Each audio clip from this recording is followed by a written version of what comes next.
देखिए, चुनाव हार जीत और उसे सीख मिलती है। इतना सीट जीते हैं, 202 डबल सेंचुरी, हजम नहीं हो रहा। यूपी में हम लोगों ने हार से ही सीखा है। जब आप बिल्कुल नीचे पहुंच जाते हैं तब आपको लगता है कि वो ऊंचाई पर कैसे पहुंचे हैं। देखिए, चुनाव हार जीत और उसे सीख मिलती है।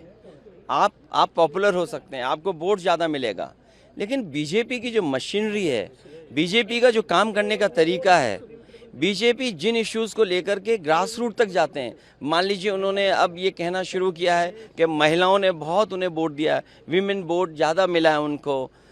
ये तो बताया जा सकता है, लेकिन आप 10,000 रुपये कब तक देंगे? आप सम्मान का जीवन नहीं देना चाहते हैं। अच्छा, उन महिलाओं को आप 10,000 दे रहे हो जिनके पति परिवार के लोग एक साथ नहीं रह सकते हैं।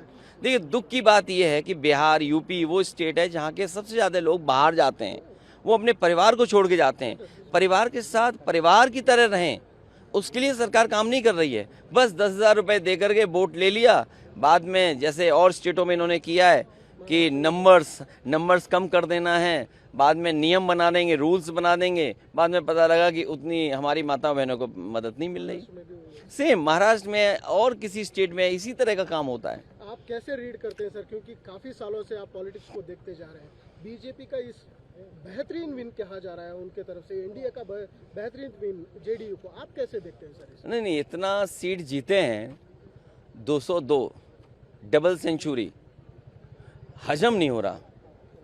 आई am not able to understand कि भाई ये रिजल्ट कैसे, अगर 202 आ सकते हैं तो जिस स्टेट में ज़्यादा सीटें हैं, तो अगर 70% 80% सीटें कोई पॉलिटिकल पार्टी जीत सकती है, तो दूसरी पॉलिटिकल पार्टी भी 90% लोगों के साथ काम करके, 90% लोगों के साथ काम करके मैं समझता हूँ उनसे बेहतर परफॉर्म कर सकते हैं। क्योंकि अगर ये बेंचमार्क है तो इस बेंचमार्क को तो क्रॉस करना ही करना है हमें।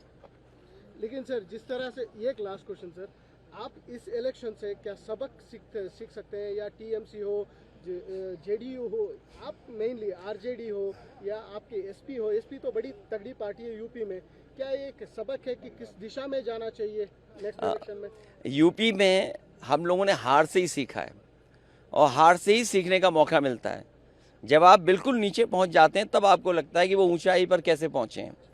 हम हारे थे, मुझे याद है, हमें 5 सीट मिली थी, मैं सरकार नहीं बना पाया, और उसके बाद डबल इंजन, उन दोनों डबल इंजनों को हमने हराया, और ऐसी ऐसी सीटें वो हारे हैं अभी भी शायद वो कल्पना नहीं कर सकते। अभी बिहार की जीत यूपी की जीत को बराबरी नहीं कर सकता। यूपी की जीत अलग जीत है, बिहार की जीत अलग जीत है। आप बिहार जीत सकते हैं, लेकिन यूपी की जो हार हुई है उसको अभी हार में जीत में बदलने में समय है। उसके लिए हम लोग तैयार हैं। असेंबली इलेक्शन बहुत दूर नहीं है, उसके लिए हम लोग तैयार हैं। आज जब हम और आप मिल रहे हैं, हो सकता है कि अगर 11 जनवरी 2027, अगर 11 जनवरी 2027 को डिक्लेयर होता है इलेक्शन, तो आज हमारे पास 424 दिन है, और यूपी में 403 असेंबली हैं, तो हमारे पास 20 ही दिन तो स्पेयर में हैं। तो 20 ही दिन स्पेयर में, बाकी तो हमें काम ही करना है। सर, बेंगलुरु एक बड़ा उम्मीद लेके आए हैं, कैंपेन आपने शुरू किए हैं, क्या सोच रहे हैं सर? देखिए, ये मैंने जैसे शुरू में कहा आपसे कि ये एयरपोर्ट, ये जगह वो है जहाँ से मैं ऑटो से जा कर के और मैसूर के लिए बस पकड़ता था। अब तो एयरपोर्ट भी बदल गया। वो जो बस स्टैंड में जो कभी कभार बसें मिल जाती, वो बस स्टैंड भी कितना बड़ा हो गया है। बेंगलोर में वहाँ पहुँचने पर 45 मिनट लगते थे, आज शायद ज़्यादा समय लगेगा। पीएम एक बात बोले हैं सर कि ये रीजनल पार्टी से, कांग्रेस से, ये इन फाइटिंग से डर रही है, ये खुद टूटने वाली पार्टी से टूट भी सकती है।